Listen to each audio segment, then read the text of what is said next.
It's like a dream come true, guys. So for parang this time ayoko nang palagpasin yung ililikha, guys.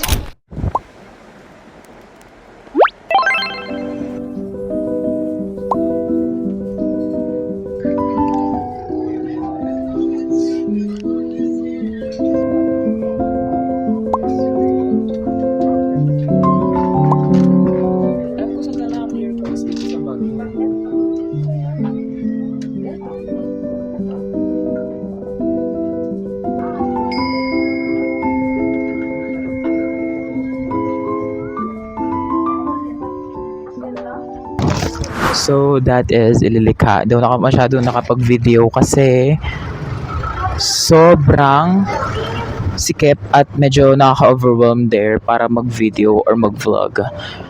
At least right now, ngayong oras na bumisita ako, pero super good ng vibe there. Hindi ko lang kung ba't sa mga ulo ko. Pero nakabili ako sa Freya Gaia. Initially I wanted to have a reading with her sana, kaso you have to go na, and ang dami pa kasi pupuntahan, tsaka may mga nakapila pa, tsaka ang mura ng service charge niya, ang mura ng charge niya for tarot reading. So if mapapadaan ka here sa ililikha and you're interested to get a personal reading with tarot, I encourage you guys try tarot reading with her. So I bought some items from her shop and we are going to do a haul later. So right now, I don't know kung saan kami pupunta next. From Rizal Park, nag-jeep kami to Strawberry Farm. Mauna pa lang Valley of Colors bago Strawberry Farm. Nagpasan namin siya. Pero hanap lang kayo ng jeep na may nakalagay lang Trinidad. And we're here to Strawberry Farm. Guys, sabi ko bibili lang ako bag. Ito. Kasi pumasok pa ako ng store nila. Kaya bumili na ako ng ganito. Bumili rin ako ganito. And bumili na rin ako ng pasabay. Galing si Kyle, bida-bida kasi yun. Naparami bigla yung bibili ko. Pero ayos lang. Kasi pasalubong na iba.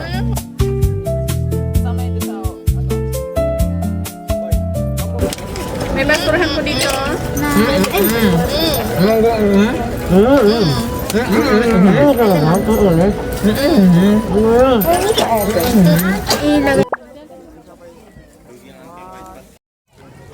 Ay, ang dami ko ng bitbet dahil sa mga pasabay. Sabi ko di na bibili ng mga pasalubong this time para unti lang dadali ko habang gumagala. Pero what to do, pasabay nga sa kaya. Anyway, we here. Avocado and strawberry ice cream. I'm so excited to taste it. Marami na rin silang dala. We're right now to buy strawberry desserts. I'm at Jojo's Strawberry Shake and I bought the Dubai Strawberry Chocolate. Thank you ate, kasi di ko sikat yung ate ha. Hindi mawawala yung discount mo. Kahit balik-balikan mo ako. Thank you ate. Ay, masatanda mo lang yung pisto ko. Pinilis mo. Guys, remember Jojo's Strawberry Shake and be so generous. Hi ate. Here they have tahulu. Look at those strawberries. Malapit ko na siya maubos guys. Definitely natapos yung cravings ko. You know, nag-crave ko kanina. Kahapon pa ng strawberry. Even though off-season na. Pero definitely nasulit yung cravings ko. Tahulu! Matigas agad? Matigas siya kagad dali na daw yun. Feeling gusto ko yun, matigas agad. What the heck? Lalakad kami ngayon. Kasi sabi namin sa driver, Valley of Colors yung bababa namin. Ibang Valley niya kami binaba, Valley Plaza niya kami binaba. Alayo namin sa Valley of Colors. At least 15 minutes walk siya. 15 minutes walk pa. Oh. Like ang OA. Baka iba kasi yung tawag. Alam ko parang iba ata tawag nila eh. ko sure. Kuya naman, ang dami na namin bitbit.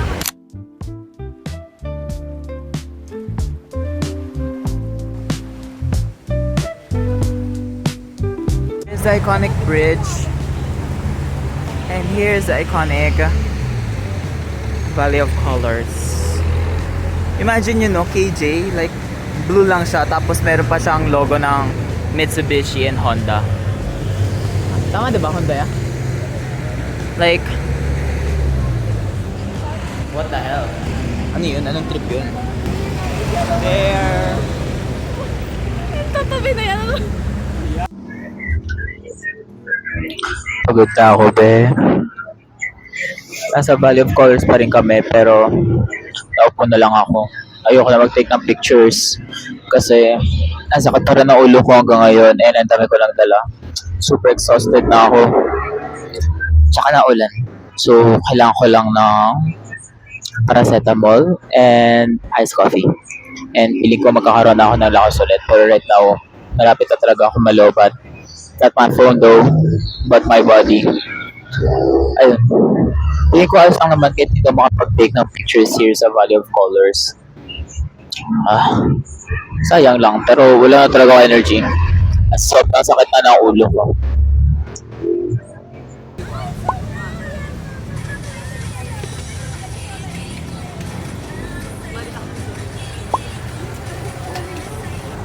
Gawin natin.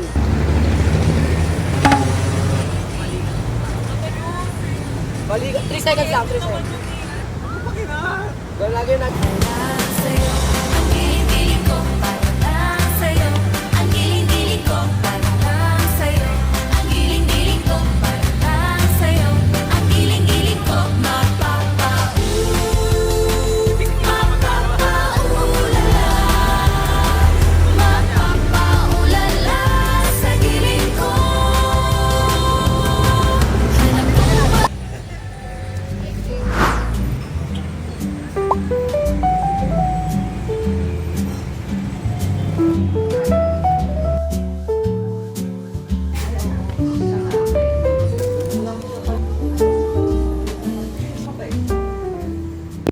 At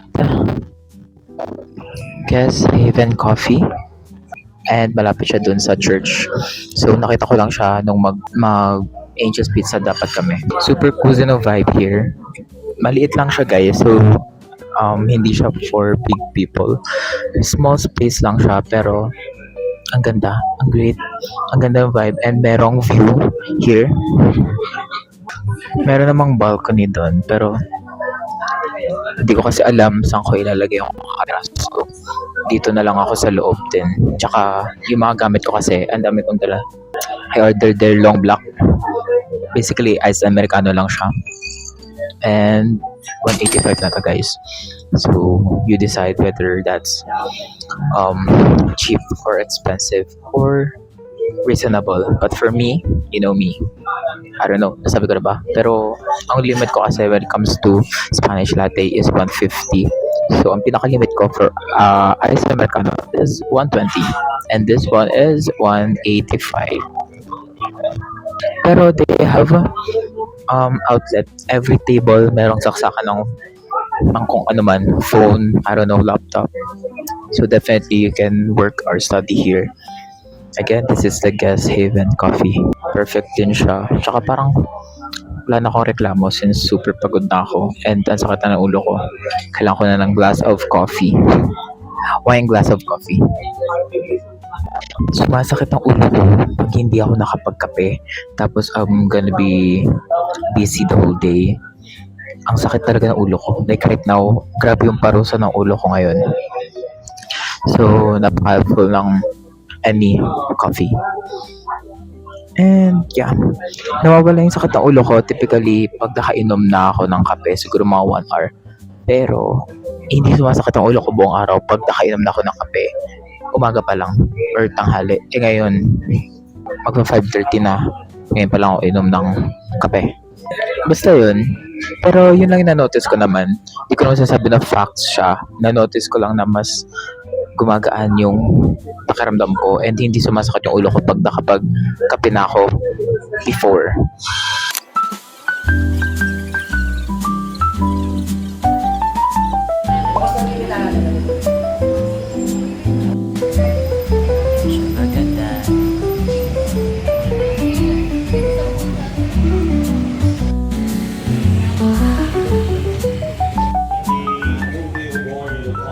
We're going to check ano yung mga binibenta here.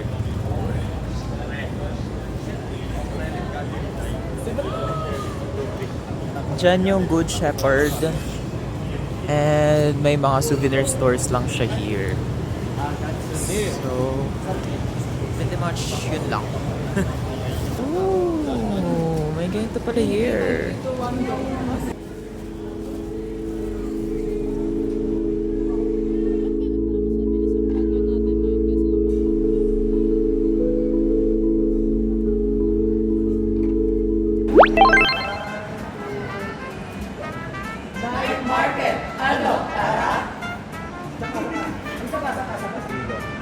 Night market. Ano? Tara.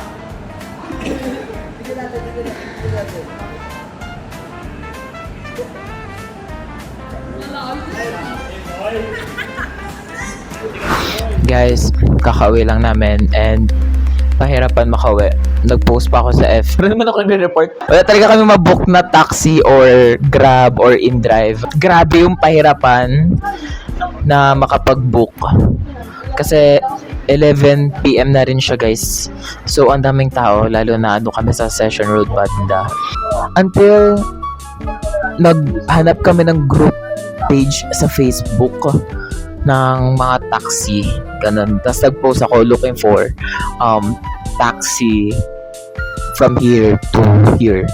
So, buti na lang naisipan kong gawin yon dahil merong meron nag-accept ng offer namin. So, ayun, nakauwi kami and sinabihan na rin namin siya. Siya na rin yung binook namin for later since mamaya na yung ticket namin pa uwi, yung bus namin pa uwi. So, siya na rin yung kukuha naming taxi papunta ng Victory Liner. Kasi yung nabook naming Airbnb, guys, is sa Luwakan. Medyo malayo siya sa Session Road. So, medyo hirap makapag-book or mag-transportation, mag-commute. Some food with us from the night market. So, meron tayong here inihaw, takoyaki. We have sisig and rice. And our very masipag na friend here, niluluto niya po yung tahong niya. Yes, tahong ni Jardalesa. This is tahong ni Jardalesa. Ang pampalasa po natin ay yung Volcano Carbonara. Volcano Carbonara. Right now, super messy pa yung kwarto namin. Pero, mag-aayos kami. Syempre mamaya kasi pauwi na rin naman kami. Hindi ko lang mapapakita lahat yung buong kwarto namin. Pero guys, if you're interested in a very cozy place, you can book their transient. You can search Sea Farmhouse in Airbnb. Here, I'll post the screenshot here. And you can contact their host if you're interested. Malapit din siya sa mga tourist spots here in Luwakan, katulad ng Great Wall Cafe. Sadly, hindi lang namin siya nabisita. Pero, sobrang daming pwede nyong gawin or puntahan here in Luwakan. Hindi lahat is nandun sa may bandang Burnham Park, guys. Marami rin dito sa Luwakan Park. Guys, dito, hindi na kayo mababaliw kasi madali lang yung heater ng shower unlike sa mga ibang transient. Parang grabe, napaka-high technology ng ano nyo dito, ng heater. Unlike dito, ang dali lang gamitin. Tsaka, ang ganda ng CR nila dito, guys. Hindi ko muna mapapakita ngayon, pero ang ganda ng CR nila. Ang linis and may bidet. Yun, ang pinaka-importante, guys, may bidet. So, that's our second day here in Baguio. So, yeah, so, we just have to be prepared sa rami ng lakaran. And, grabe talaga yung bibili na agad ng souvenir tapos marami pa kayong pupuntahan. Sa 1 week, kaya natin yun soon. One week na nasa Baguio.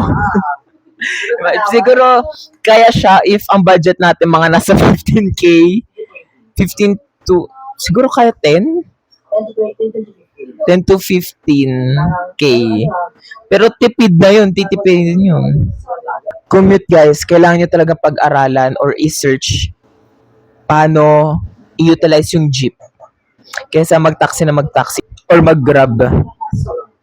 Kasi mauubos pera nyo. So, yung mga jeep naman, ang mura lang, 15, 17 pesos. And, pwede naman kayo mag-asa mga local. Mabait naman sila. Hindi naman sila yung parang like sa mga rumor na parang sobrang galit na sa mga turista. Ayun lang. So, see you later as we about to go home. Tama ba yung grammar na yun? Pero, see you later. Mamaya. 3, 2, 1.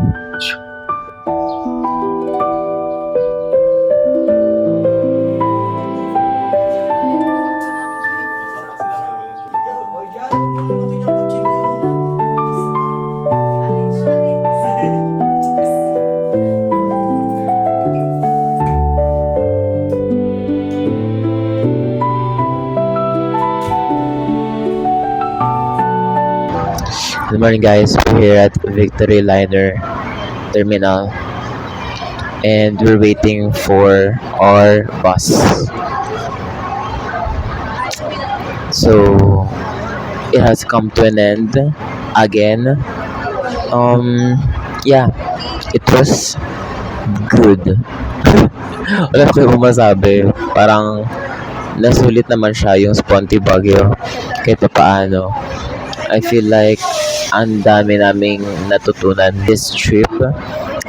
Lalo na na-explore namin yung ibang lugar and nakapag-jeep kami this time unlike before. So, I feel like mas magiging ready kami next time na magbabakasyon kami here sa Baguio. Ikaw, ano masasabi mo sa Baguio trip natin? Masaya siya pero parang ang konti ng napunta natin kasi super na-maximize mo natin yung time sa lahat na napunta natin. Goods. Ano sabihin ko? Marami na tayo nilaan na oras. Natalo tayo sa transportation. Like, yun lang yung pinaka-issue. Wala tayong problema per location. Wala namang like crazy na hassle. Maganda yung napuntahan. Ma-maximize naman yung oras. Kaso nga lang, hindi na maximize yung araw. Mas marami pa sana tayong naabot na pangarap. Wow, pangarap mapunta. Pero yeah. Okay lang kasi at least nakabalik. Yes! That was our Baguio trip during June. And hindi siya quiz kasi ang dami mo pa rin pwedeng mapuntahan at gawin kahit June kayo pupunta ng Baguio. So, if hindi kayo nakapunta ng Burmans or January to February, let's say, kaya pang humabol ng June. Kaya nyo pa ma-enjoy ang Baguio during June. Hindi ko lang sure ng July kasi baka mas maulan yon.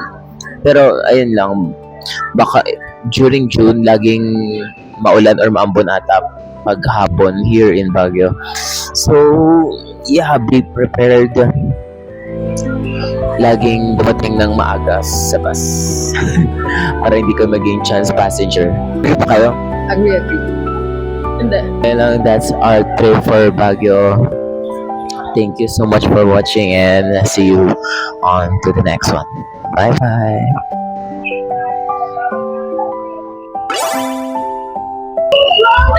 Pinatulog!